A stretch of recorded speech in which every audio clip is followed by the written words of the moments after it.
આપ જોઈ રહ્યા છો સ્પાર્ક ટુડે ન્યૂઝ। ભાવનગર લઠ્ઠાકાંડની ઘટનાને લઈને અરવલ્લી જિલ્લા તંત્ર સતર્ક બની રહ્યું છે। અરવલ્લી જિલ્લાની વહીવટી આંતરરાજ્ય સીમાઓ પરથી પોલીસ ચુસ્ત બંદોબસ્ત ગોઠવ્યો છે। અરવલ્લી જિલ્લા પોલીસનો સપાટો કે જ્યાં ચાલુ વર્ષે પ્રોહિબિશનના 4278 ગુના નોંધી 28.9 કરોડનો મુદ્દામાલ જપ્ત કર્યો છે। ભાવનગરમાં બનેલી આ ઘટના જેને લઈને અરવલ્લી જિલ્લા પોલીસ વડાની સખ્ત સૂચના અંગે જિલ્લા પોલીસ તંત્રે બુટલેગરોનો સપાટો બોલાવ્યો છે। અરવલ્લી જિલ્લાની તમામ આંતરરાષ્ટ્રીય ચેકપોસ્ટ ઉપર પોલીસનો ચુસ્ત બંદોબસ્ત ગોઠવવામાં આવ્યો છે। સઘન ચેકિંગ પણ હાથ ધરવામાં આવ્યું છે। અરવલ્લી જિલ્લામાં કુલ 10 જેટલી ચેકપોસ્ટ એવી છે જે રાજસ્થાનના બોર્ડરને અડીને આવેલી છે।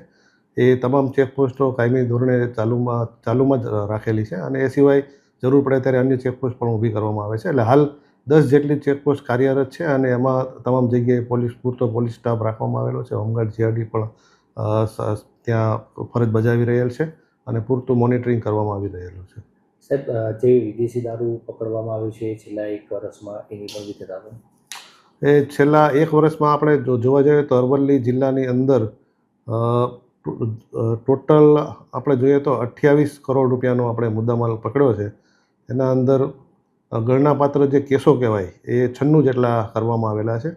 એ કુલ મળીને 4278 જેટલા કેસો થયેલા છે અને એના અંદર 4457 જેટલા આરોપીઓની અટકાયત કરવામાં આવેલી છે।